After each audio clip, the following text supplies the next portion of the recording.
Bismillahirrahmanirrahim. Mungkin menyapa lagi teman-teman ada di sini. Assalamualaikum warahmatullahi wabarakatuh.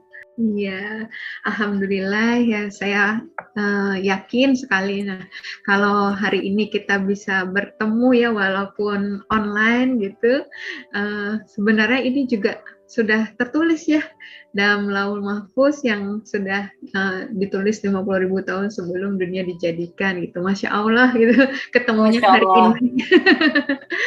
Ya, nggak pernah mengira sih akan maksudnya nambah saudara gitu ya setiap ada pertemuan seperti ini gitu, nambah saudara lagi, alhamdulillah gitu.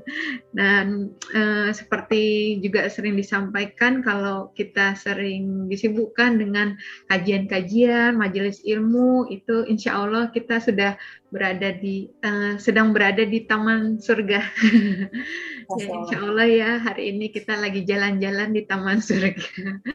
Nah, kalau boleh cerita sedikit, kalau ada yang mungkin belum pernah dengar sama sekali kisah saya ini, saya akan sampaikan singkatnya aja. Mungkin kalau takutnya kalau lengkap banget nanti pada bosen juga gitu ya. Dan memang inti dakwah itu bukan mendakwakan diri sendiri gitu, tapi mendakwakan Allah sendiri ya, yaitu balik lagi ke tauhid gitu. Jangan sampai malah yang didakwakan ini diri saya sendiri gitu. Nanti salah malah ya. Dan mohon maaf ini belum ustazah, mungkin cuman sharing aja, sharing ayat-ayat yang mungkin menguatkan saya gitu. Kemudian mungkin insya Allah ya ada hikmah yang mungkin bisa diambil gitu dari perjalanan hidup saya ini yang juga sama tadi sudah saya baru tahu juga kalau itu semua sudah tertulis di Lauhul Mahfuz gitu. Masya Allah gitu ya. Jadi kalau boleh dibilang waktu alhamdulillah kalau sekarang kasus-kasus di Jakarta saya nggak tahu di Bandung gitu. Kalau kasus di Jakarta alhamdulillah di beberapa rumah sakit khususnya saya di Jakarta Barat kasus COVID-nya sudah kosong ya, sudah nol gitu. Nah, Alhamdulillah. alhamdulillah gitu ya. Dan memang nggak terasa ya sudah mau 2 tahun gitu kita mengalami pandemi ini. Dan tadi walaupun ada ujian mungkin ya sebagian bagi banyak orang pandemi ini gitu, seluruh lapisan lah yang merasakan gitu, tapi di satu sisi juga saya salah satu orang yang merasa bersyukur gitu dapat berkah dari pandemi ini karena disitulah justru saya akhirnya mantap memutuskan untuk kembali ke fitrah sebagai seorang Islam gitu ya, sebagai seorang Muslim. Nah, kalau mungkin di hadisnya dikatakan setiap bayi yang baru lahir itu sebenarnya dalam keadaan fitrah ya, hanya orang tuanya yang menjadikan Yahudi, Majusi atau Nasrani gitu. Nah, itu pun yang saya alami gitu ya. Ya tadi ya fitrah sebagai seorang manusia itu kita selalu berusaha untuk cari kebenaran gitu ya. Yang benar yang mana sih gitu. Kalau ada masalah juga, ini salah siapa sih? Karena kita mau taunya yang benernya gimana gitu kan. Nah, itulah mungkin ya dari dulu tuh saya sering gitu timbul pertanyaan di hati saya tuh ini gimana taunya ya kalau agama saya ini udah yang paling benar gitu saat itu gitu. Gimana kalau tahu-taunya nanti terakhirnya salah gitu kan. Rugi banget gitu ya hidupnya dihabiskan untuk sesuatu yang mungkin ternyata salah di ujungnya gitu. Nah, jadi di situ sering timbul pertanyaan itu sampai akhirnya tapi biasanya hanya apa ya, mau konsultasi atau apa tuh kadang keputus gitu sampai dengan udah terima aja, udah percaya aja, lagi gaul sama siapa kok, bukan kayak pertanyaan orang yang dari lahir dan non muslim itu gitu ya. Nah, terus sampai akhirnya di awal Maret 2020 saat kita lagi baru digalakkan ya, mungkin COVID-19 masuknya di akhir 2019 gitu ya, tapi di Indonesia, di Jakarta khususnya itu baru awal Maret yang kita mulai harus pakai masker ya kemana-mana, harus rajin cuci tangan, nggak boleh salaman dulu ya gitu kalau ketemu teman kantor dan sebagainya. Nah, di situ saya nggak sengaja melihat perempuan muslimah bertikop gitu.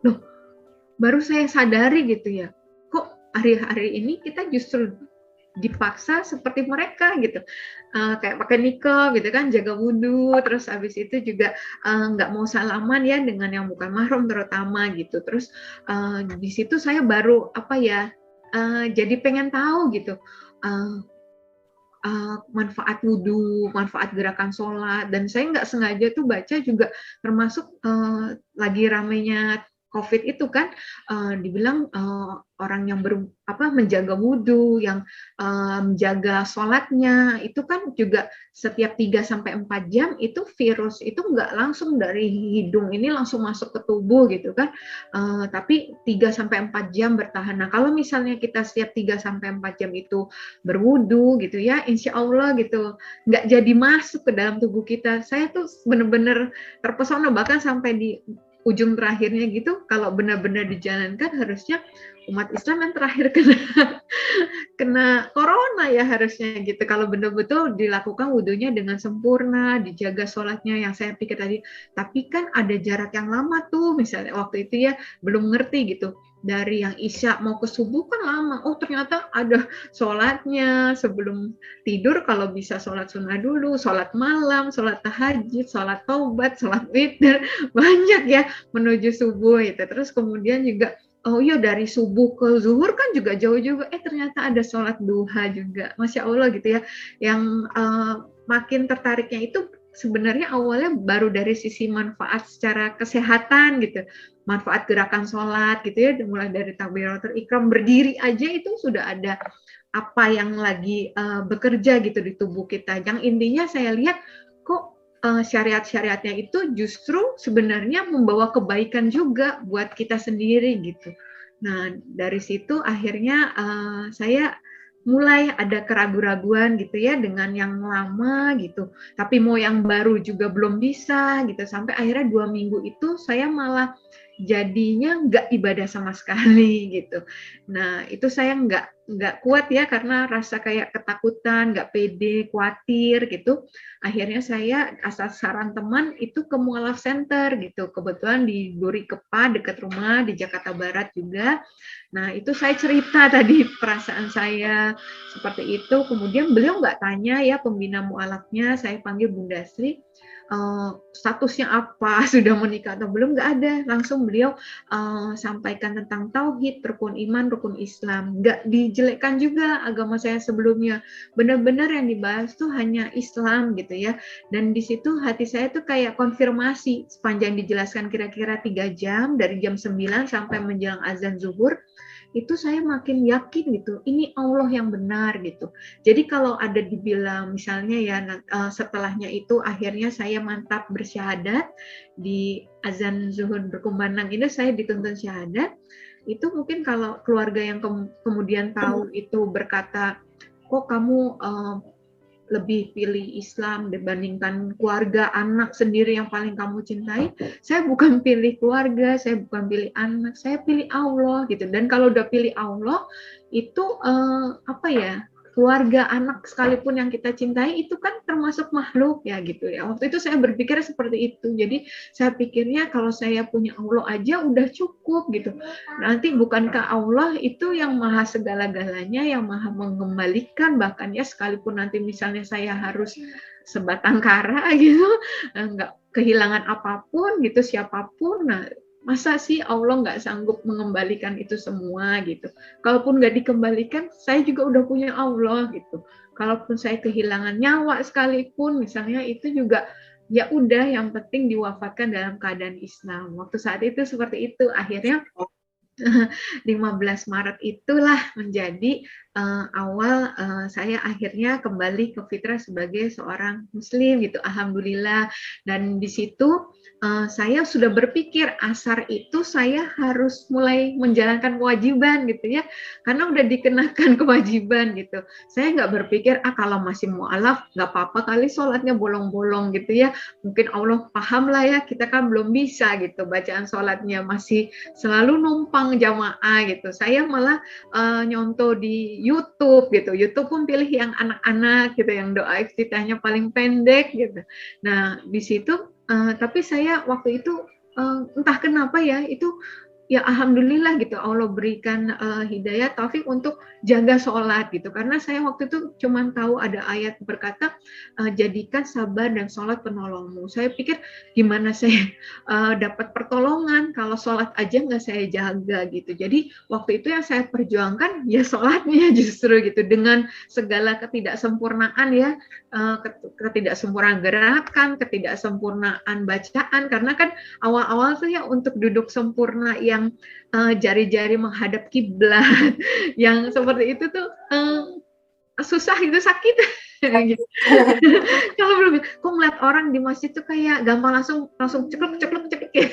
Saya tuh bisa kayak mau jatuh gitu pas bangkitnya lagi dan sebagainya gitu, dan aduh lama banget, sakit banget gitu. Kadang kalau kalau lagi imamnya misalnya agak lama mimpinnya gitu. Nah, itu benar-benar, tapi masya Allah ya, ketika itu mungkin Allah nggak lihat itu gitu ya. Allah lihatnya gimana hati kita saat itu benar-benar mengingat Allah. Waktu itu benar-benar berharapnya cuma sama Allah, karena belum banyak orang yang bisa tahu gitu ya dengan keputusan saya itu, karena saya tahu pasti akan rame, bakal berbahaya dan sebagainya gitu ya.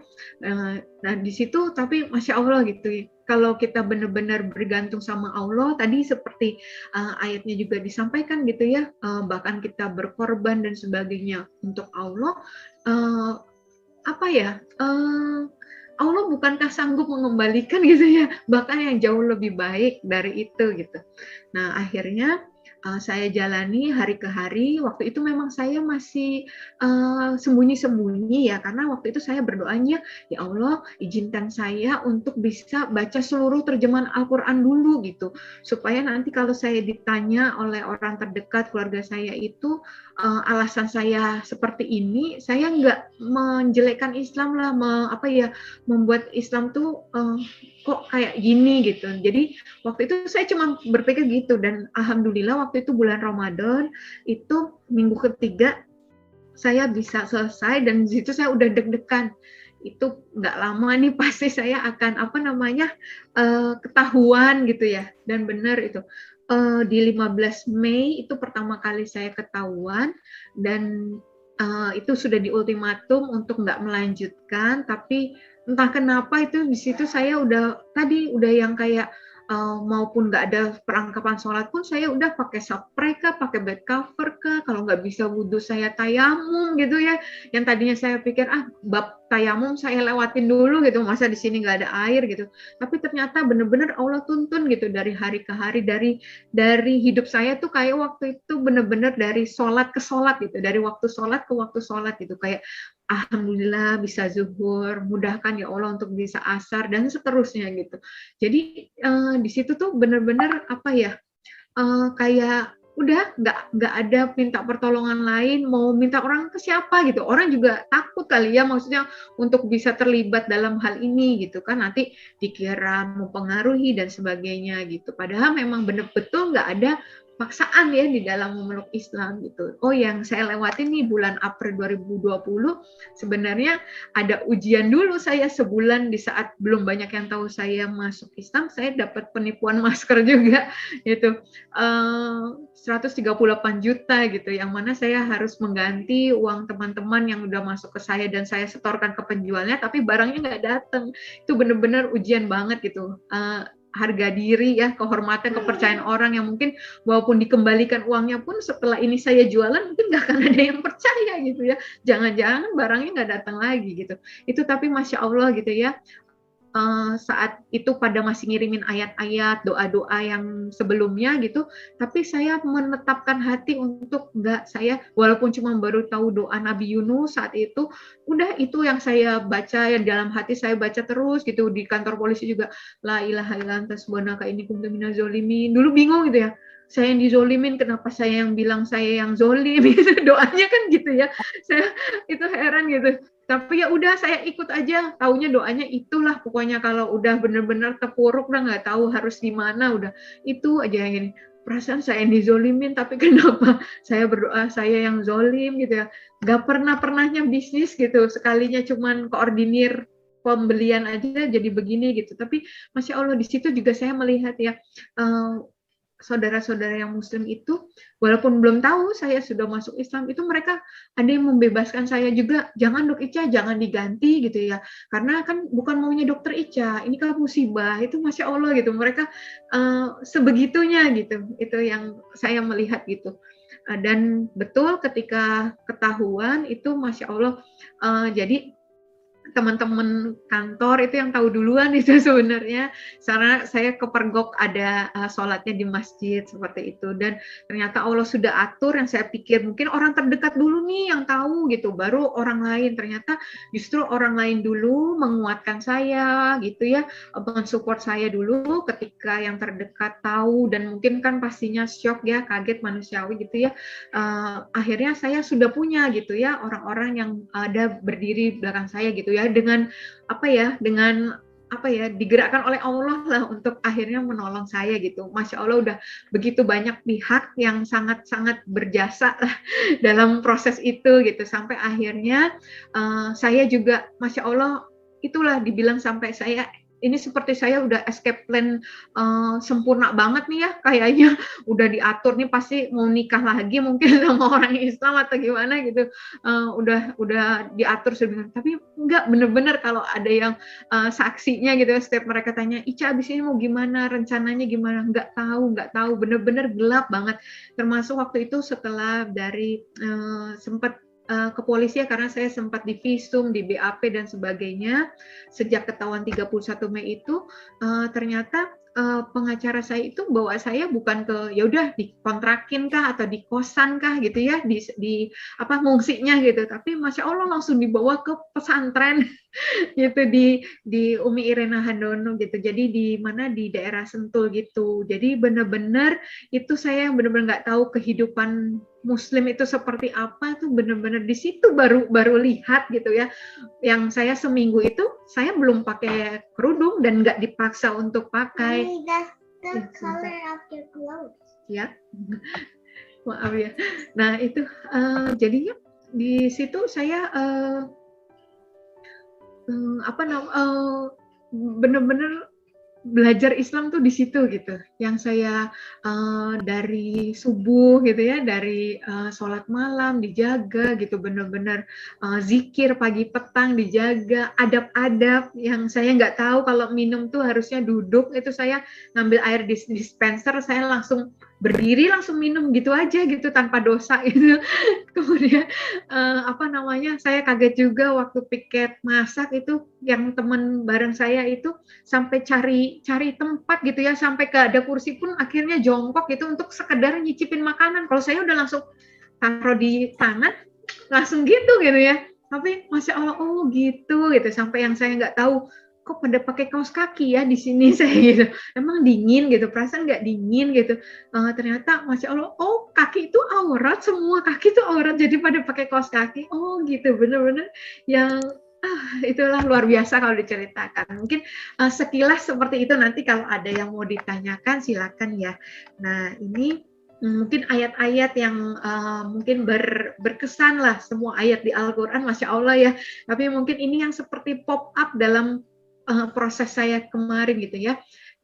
Kalau dibilang ini hijrah gitu ya, hijrahnya saya ini saya rasa seperti ini gitu, dan sampai hari ini ya kita memang harus selalu berhijrah gitu ya ke arah yang lebih baik. Cuman saat itu yang saya rasakan seperti di Quran surat Al-Baqarah ini ayat 257, Allah pelindung orang yang beriman, dia mengeluarkan mereka dari kegelapan kepada cahaya iman, ilan nur gitu ya. Jadi yang saya rasakan betul-betul dari syirik ya, mempersekutukan Allah, kepada cahaya tauhid gitu, dari kegelapan mungkin kemaksiatan gitu kepada cahaya ketaatan gitu, dari Allah juga yang mengeluarkan saya dari kebodohan ya, padahal semuanya udah terpampang jelas gitu ya, tapi waktu itu benar-benar dibutakan gitu, nggak ngerasa salah juga saat itu gitu ya, tapi kepada cahaya cahaya ilmu ya. Yang saya lihat Islam tuh betul-betul agama ilmu gitu ya. Harus justru kita harus mengambil pelajaran dari segala sesuatu. Silakan gitu ya, fair sekali ya Islam bahwa silakan pelajarin gitu ya, silakan kulik-kulik gitu ya.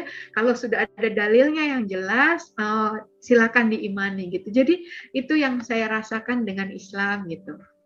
Nah, kemudian ini tadi yang kalau kita mau bilang tadi supaya oh ya, kalau barang siapa yang berhijrah nanti Allah akan kembalikan lebih baik dari yang bahkan yang kita kehilangan ya. Tapi itu jangan lupa ada syaratnya, yaitu niat hijrah kita harus karena Allah dan Rasul-Nya. Tapi kalau kita hijrah kita sekedar untuk mendapatkan dunia, untuk dianggap alim, untuk dianggap apalah semuanya itu, ya sayang banget gitu ya. Karena hijrah itu kan artinya ada perubahan, juga ada pengorbanan gitu, dan hijrahnya itu cuma bukan buat diri sendiri aja gitu, tapi bisa kita berpengaruh baik itu buat orang lain gitu. Nah, yang paling perlu kita koreksi atau kita introspeksi terus gitu ya, perbarui terus adalah niat kita gitu. Kesannya kayak lillahi ta'ala gitu, tapi siapa tahu terselip lah gitu, terselip untuk diri sendiri. Termasuk saya seperti ini juga, itu yang betul-betul saya khawatirkan, saya jaga itu ya ini gitu ya. Gimana ya, istighfar lah gitu terus ya. Kalau jangan-jangan nih saya mendakwahkan diri sendiri atau mendakwakan Allah gitu. Itu yang saya takut banget. Nah, ini kemudian ini juga saya share ayat yang saat itu saya sedang betul-betul ketakutan gitu ya. Saya sedang bersembunyi karena saya pikir saat itu belum waktu yang tepat gitu untuk ketemu dengan orang-orang terdekat yang masih shock, masih kaget gitu. Tapi Masya Allah gitu, Allah turunkan ayat ini gitu buat saya gitu. Waktu itu kayak pop up gitu ya, waktu saya selesai sholat tahajud, menunggu sholat subuh di pesantren, saya nggak bisa tidur waktu itu. Alhamdulillah ketemu ayat ini.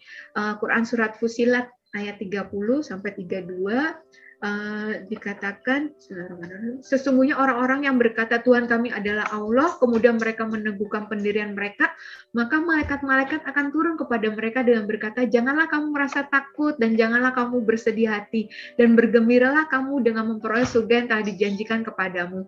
Kamilah pelindung-pelindungmu dalam kehidupan dunia dan akhirat. Di dalamnya surga kamu memperoleh apa yang kamu inginkan dan memperoleh apa yang kamu minta. Ini yang saya agak kaget, sebagai penghormatan bagimu dari Allah yang Maha Pengampun, Maha Penyayang. Jadi, loh, Allah yang justru menghormati kita gitu ketika kita tetap pada pendirian kita bahwa Tuhan kami adalah Allah gitu. Jadi di situ saya pada subuh, biasanya ada zikir pagi di sana di pesantren, kemudian ada kayak kultum gitu ya, sebentar dari Umi, dan di situ saya bilang, gimana Ica, kan tahu Umi ya dari malam Ica takut gitu ya. Alhamdulillah Umi tadi Ica dapat ayat ini. Ya udah, berarti Ica nggak sendirian, ada Allah gitu. Jadi di jalan tuh Allahumma yasir walatu asir, dibekelin tasbih untuk ya udah biar ingat untuk zikir terus seperti itu. Dan alhamdulillah ya, jarak 1 meter harusnya orang keluarga saya ada yang di depan saya itu nggak terlihat gitu, sampai saya bisa balik lagi ke Ponpes.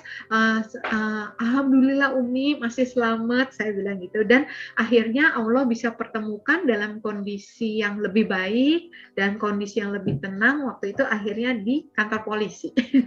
Gitu, alhamdulillah. Dan waktu itu memang kalau ditanya kegalauannya, ya nggak mudah ya buat seorang ibu gitu, apalagi anak masih kecil-kecil, ada 3 orang. Nah itu saya sempat yang saya beratin itu doang gitu ya. Tapi Masya Allah timbul lagi, pop up lagi gitu ya, ayat Al-Quran. Betul-betul makanya kita kalau ada masalah, ada apa, balik lagi ke Al-Quran, semuanya ada di situ jawabannya gitu ya. Bahkan untuk saya yang benar-benar nggak tahu, bacanya aja salah, pertama kali bacanya tuh dari justru Quran surat 112 tuh, surat Al-Ikhlas gitu.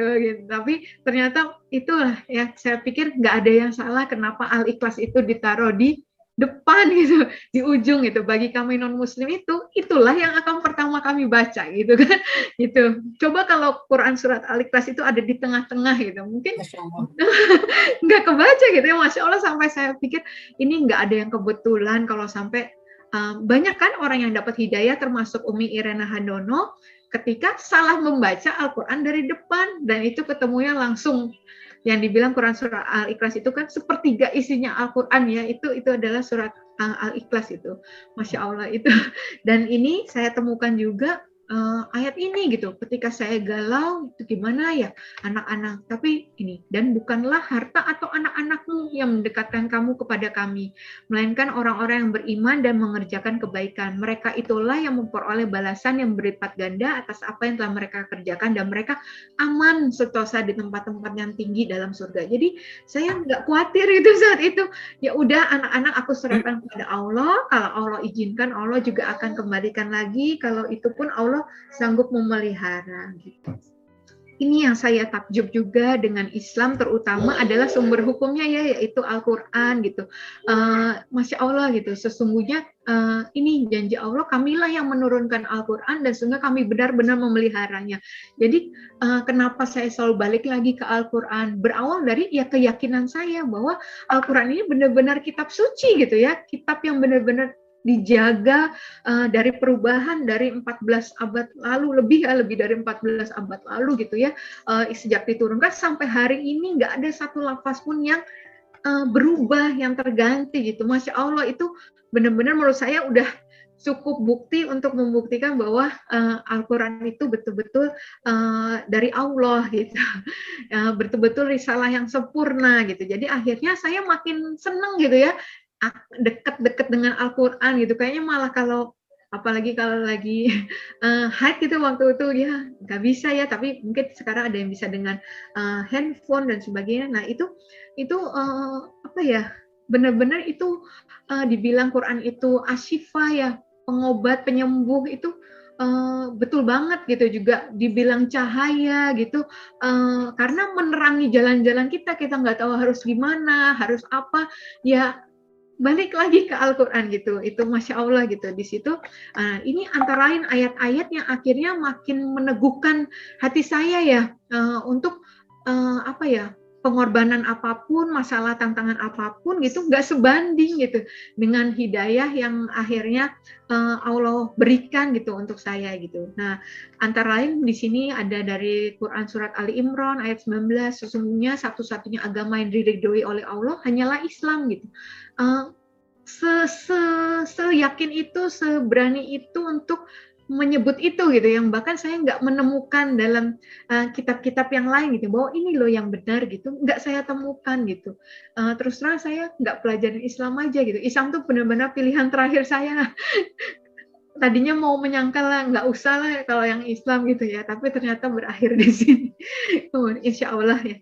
Nah kemudian Quran surat Al-Maidah ayat 3, pada hari ini telah aku sempurnakan agamamu untukmu dan telah aku cukupkan nikmatku bagimu dan telah aku ridhoi Islam sebagai agamamu.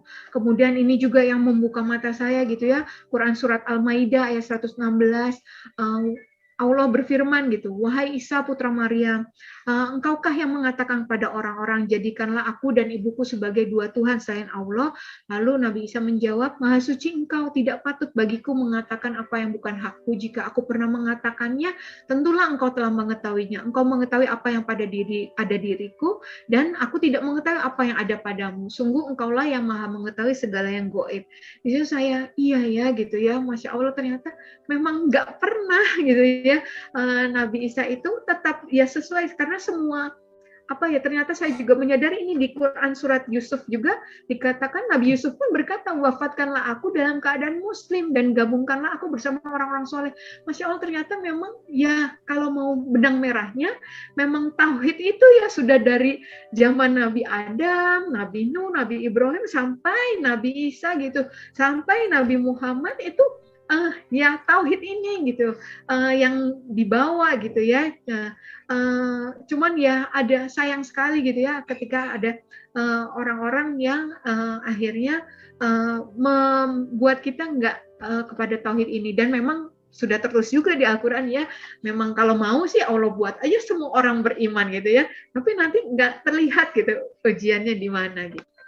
Nah Kemudian setelah itu saya ingat betul ya waktu itu saya 3 bulan tadi Juni, Juli, Agustus di pesantren. Saya pamit ke Umi, saya juga karena saya belajar saksya Islam juga gitu ya. Walaupun nggak diusir ya, bukan diusir, nggak diapa-apain, cuman saya mempelajari gitu adab-adab orang Islam, adab kita bertamu, adab kita menginap di tempat orang seperti itu dan sebagainya.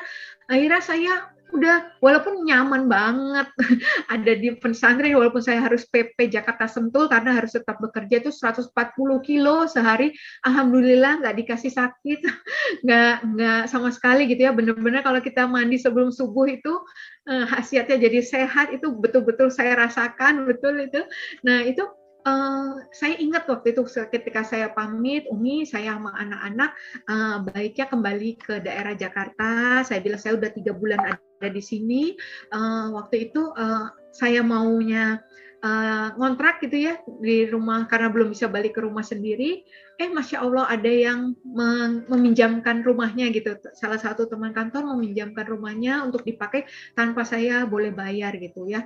Dan itu saya ingat pesan Umi waktu itu, Ica belajar terus jadi muslimah yang kafah. Di situ pertama kali saya dengar kata kafah sebenarnya. Dan saya belum tahu, Ica ngangguk-ngangguk aja gitu ya. Nanti Ica pikir nanti Ica googling gitu. Nggak tahu kafah artinya apa. Nggak nanya Umi juga lagi kafah apa. Karena udah posisi mau pamit gitu kan. Dan di situ Masya Allah ya, setelah itu Alhamdulillah dapat kesempatan belajar tentang kafah, ternyata artinya benar-benar apa ya, ketaatan secara total menyeluruh ya terhadap syariat Islam gitu, nggak pilih-pilih, nggak kayak kita lagi prasmanan gitu. Kalau di kondangan pilih yang kita suka, yang nggak suka nggak kita ambil, tapi ini Masya Allah gitu, walaupun saya belum bisa dikatakan apa ya kafah gitu, semuanya masih salah-salah, masih belajar, masih suka ditegur di DM juga gitu ya, Bu Dokter maaf itu nggak ada dalilnya atau apa dan sebagainya gitu. Oh iya makasih gitu kan. Itu ya udah gitu. Tapi ya yang penting kita niatnya untuk selalu mengarah ke sana ya, insya Allah gitu. Dan yang saya kaget juga gitu, ketika membaca ini nggak ada pilihan lain memang selain kita untuk menjadi Islam yang kafah, karena ayat selanjutnya dikatakan dan masuk ke dalam Islam secara keseluruhan atau kafah, dan janganlah kamu ikuti langkah-langkah setan. Kalau kita nggak kafah, pengertiannya berarti kita sebenarnya tanpa sadar mungkin ya kita sedang mengikuti langkah-langkah setan gitu. Ketika kita nggak menyibukkan diri dengan belajar untuk makanya saya kalau ada yang ikut IG saya sering hashtag tuh mu'alafah belajar kafah itu karena ketika kita nggak sedang ke arah sana gitu, tanpa sadar kita sedang mengikuti langkah-langkah setan gitu. Nanti mulai galau, nanti mulai ngeluh, nanti mulai kecewa sama orang, mulai nilai orang, ngejudge orang gimana gitu kan, atau dan sebagainya lah, atau mulai jadi yang diri sendiri yang paling tahu, ujub kah ataukah futur, kufur sebagainya gitu. Jadi yang saya rasakan itu kalau kita jaga connect minimal zikir yang nggak pernah lepas gitu ya dari lisan kita itu insya Allah gitu, Allah jaga gitu. Nah ini kalau orang suka tanya juga atau waktu itu pernah adik saya bilang, kamu kok ada yang mudah, kamu pilih yang sulit sih Kak gitu ya. Mungkin kalau dia lihat banyak banget syariahnya gitu ya, itu tapi Masya Allah gitu. Seperti Quran surat Al-Maidah ini ayat 6 dikatakan Allah tidak hendak menyulitkan kamu, tapi dia hendak membersihkan kamu dan menyempurnakan nikmatnya bagimu supaya kamu bersyukur. Justru indahnya Islam itu pada perintahnya dan larangannya kalau menurut saya gitu ya. Jadi justru apa ya? Justru kita tuh lagi dibersihkan sama Allah. Kenapa Allah bukannya menyulitkan? Justru azan itu memudahkan kita ya, jadi ingat gitu. Kalau dulu saya udah sibuk ya udah lewat aja, walaupun saya bisa berdoa setiap saat gitu, tapi ya kalau lagi sibuk ya udah nanti baru selesai baru. Tapi kalau sekarang kita apa? Dibalik ya. Sekarang kita itu mindsetnya adalah justru yang utama itu waktunya kita dari sholat ke sholat itu gitu. Di antara waktu sholat itulah yang sampingan kita. Kalau kita ada pekerjaan lain, saya ada di kantor, itu sampingan saya justru. Kalau saya ada praktek pasien, itu sampingan saya justru. Tapi jangan sampai saya malah karena ada pasien saya jadi nggak sholat gitu ya, justru yang harus saya ini pasiennya yang tunggu sebentar ya, saya sholat dulu seperti itu. Karena yang utama adalah justru sholatnya gitu ya, karena yang utama akhiratnya itu gitu.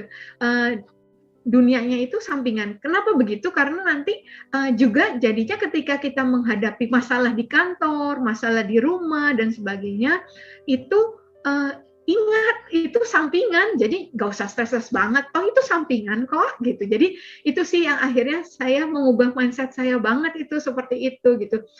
Juga waktu itu saya ikut kajian ya Ustadz Aagim gitu. Waktu itu alhamdulillah saya pikir tuh dunia ya kegiatan dunia, kegiatan akhirat ya kegiatan akhirat. Tapi Masya Allah mindset saya diubah lagi. Enggak Bu Dokter, kalau misalnya kamu melakukan sholat, kamu berdakwah, tapi kamu sama sekali waktu sholat, waktu dakwah, waktu sedekah, waktu zikir, kamu nggak ingat Allah, cuma sekedar misalnya zikir ya ngucapin aja 100 kali, berapa kali gitu ya, cuman tapi nggak ingat Allah di zikirnya sekalipun ya tetap aja itu bukan kegiatan akhirat gitu. Sebaliknya kalau kegiatan kita dunia nih, kita misalnya, saya tadi ya disebutin saya kaptennya komunitas lari gitu di kantor. Nah itu larinya sambil zikir sambil mengingat Allah. Kita lagi praktek ngucapin Bismillah, kita Allahumma yasir wala tu'asir supaya nyabutnya gampang, operasinya gampang gitu. Itu justru itu yang malah justru bernilai akhirat, bernilai ibadah seperti itu. Itu yang benar-benar saya oh ternyata Islam seperti ini ya. Semua segala sesuatu yang kita lakukan yang walaupun kelihatannya kayak dunia gitu, tapi ketika kita menghadirkan Allah, mengingat Allah, berharap sama Allah, pertolongan Allah, itu bernilai ibadah semua dari bangun tidur sampai tidur lagi, Masya Allah. Dan di sini juga kalau di apa sih yang bikin paling nggak menjaga ya atau bikin kita tetap semangat, tetap istiqomah, ya ini saya ingat ada hadis mengatakan demi kemuliaanku tidak akan aku kumpulkan pada hambaku dua rasa takut dan dua rasa aman itu bersamaan. Siapa yang merasa aman dari azabku di dunia maka aku jadikan ia ketakutan di hari kiamat, dan siapa yang takut kepadaku di dunia aku akan memberikan rasa aman di hari akhirat. Pasti kita pilihnya ya yang aman di akhir kiamat ya, di akhirat gitu kan. Jadi ya udah emang di dunia ini bukan tempatnya santai-santai, tempatnya apa ya leye-leye gitu ya. Tapi ya inilah waktunya kita untuk betul-betul mempersiapkan sebaik-baik bekal di akhirat. Ini tadi kenapa mungkin agak nyambung nih sama judul kajiannya berlari menggapai kafah gitu, karena ada hadisnya juga dikatakan ketika engkau sudah berada di jalan yang benar menuju Allah maka berlarilah, jika sulit bagimu maka beralih kecillah, jika kamu lelah berjalanlah, jika itu pun tidak mampu merangkaklah, namun jangan pernah berbalik arah atau berhenti. Jadi kita yang sudah alhamdulillah ya bisa dapat hidayah, dapat nikmat iman, nikmat Islam gitu, jangan puas, jangan berhenti gitu, karena justru kita harus berlari gitu ya, berlari mungkin karena sebagai manusiawi kita nggak bisa lari terus-terusan gitu ya, ada kalanya kita lelah, ada kalanya kita down gitu, tapi tetap berusaha gitu, tetap berusaha maju gitu, jangan sampai kita berhenti rugi kita, apalagi berbalik arah seperti itu ya, nauzubillah min dzalik. Nah ini juga dikatakan janji Allah sesungguhnya orang-orang yang mengatakan Tuhan kami ialah Allah kemudian mereka tetap istiqomah maka tidak ada kekhawatiran terhadap mereka dan mereka tidak pula berduka cita. Insya Allah kalau kita istiqomah di jalan Allah, masalah apapun itu kita lebih enteng hadapinnya karena kita serahkan kekhawatiran kita, apa ya, kebahagiaan kita itu nggak ditentukan oleh itu semua, tapi ketika kita yakin kita masih punya Allah gitu. Nah kemudian juga ini ya kadang kita terutama saya dan mungkin mualaf lainnya gitu yang keluarganya mungkin belum kembali ke fitrah juga gitu ya, baru sendirian gitu, rasanya seperti ini sih, andai hidayah itu seperti masih Imam Asy-Syafi'i ya, andai hidayah itu seperti buah yang bisa dibeli tuh rasanya pengen beli berkeranjang-keranjang gitu untuk saya bagikan kepada anak-anak, pada orang tua, kepada adik-adik gitu yang belum gitu. Nah, tapi Masya Allah ternyata surat Al-Qasas ayat 56 katakan, sungguh engkau Muhammad, bahkan Rasulullah sendiri tidak dapat memberi petunjuk kepada orang yang engkau kasih, tetapi Allah memberi petunjuk kepada orang yang dia kehendaki. Dan dia lebih mengetahui orang-orang yang mau menerima petunjuk. Berbahagialah kita yang dianggap Allah orang-orang yang mau menerima petunjuk ya. Semoga terus ya hidayah taufik itu selalu ada bersama-sama kita, termasuk keistiqomahan. Saya yakin itu murni rahmat Allah, Allah yang kasih gitu. Karena kalau sebagai manusia nggak mungkin kita bisa istiqomah. Nah ini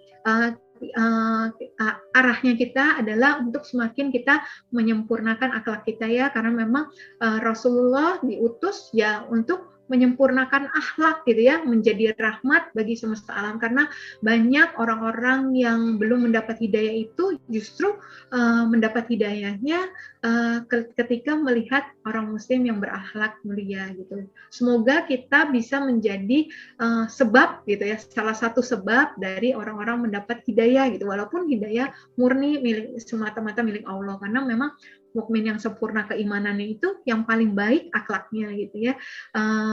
Mereka mungkin belum bisa dan nggak mau atau belum melihat isinya Al-Quran gitu, tapi kalau kita bisa berakhlak Al-Quran itu insya Allah gitu ya, mereka akan melihat keindahan Islam. Insya Allah. Nah, ini juga jadi ayat pegangan saya juga ya, ketika saya mungkin tadinya ragu gitu ya, saya belum ustazah, tapi ngomong saya takut banyak ngomong banyak salah gitu ya, tapi insya Allah kita luruskan niat terus gitu ya, sampaikan walaupun hanya satu ayat ya, lakukan yang menyampaikan kebaikan gitu ya, ya udah itu akhirnya menguatkan saya lah untuk ya udah selama Allah mau dipakai, Allah percayakan ya udah gitu ya. Dan di sini kadang saya ragu gimana nanti kondisi misalnya kalau anak-anak dan sebagainya. Nah, tadi balik lagi, dunia itu di tangan kita, kita yang atur, jangan kita yang diperbudak oleh dunia, dan akhirnya misalnya keluarga jadi terbengkalai. Jangan jadi, saya diingatin, jangan jadi kayak lilin yang menerangi, tapi badannya habis sendiri gitu ya. Nah, semuanya harus seimbang gitu. Tapi janji Allah, hai orang-orang mukmin, jika kamu menolong agama Allah, niscaya Dia akan menolongmu dan meneguhkan kedudukan. Masya Allah ya, kita nggak berpikir untuk mengejar jabatan dan sebagainya, tapi nanti Allah sendiri yang akan menaruh kedudukan kita di mana gitu ya, ketika kita menolong agama Allah. Nah, ini terakhir mungkin tugas kita semua ya, bukan hanya tugas para pendakwah gitu, kita justru harus menjadi ini ya, agent ini gitu ya, menjadi dakwah gitu ya, dakwah agar semakin banyak orang yang berbondong-bondong kembali kepada agama Allah ini. Dan memang nggak ada penolong lain menurut saya bagi perjuangan dakwah kita ya kecuali Allah gitu. Mau kita cerdas kayak apa ya nggak bisa gitu, mau kita banting tulang kerja keras dari pagi sampai malam juga nggak bisa kalau bukan Allah. Satu-satunya ketika kita mau rindu jadi sebab orang lain dapat hidayah, taufik dari Allah, kita rindu untuk berlari bisa mencapai sebagai muslimah yang kafah gitu ya, nggak ada jalan lain selain kita harus takarub ilallah ya, mendekat terus kepada Allah sang pemilik hati, karena kalau kita dekat sama pemilik hati ya bukankah mudah itu buat Allah membolak-balikan hati yang kita doakan gitu. Mungkin sampai situ dulu, Mbak.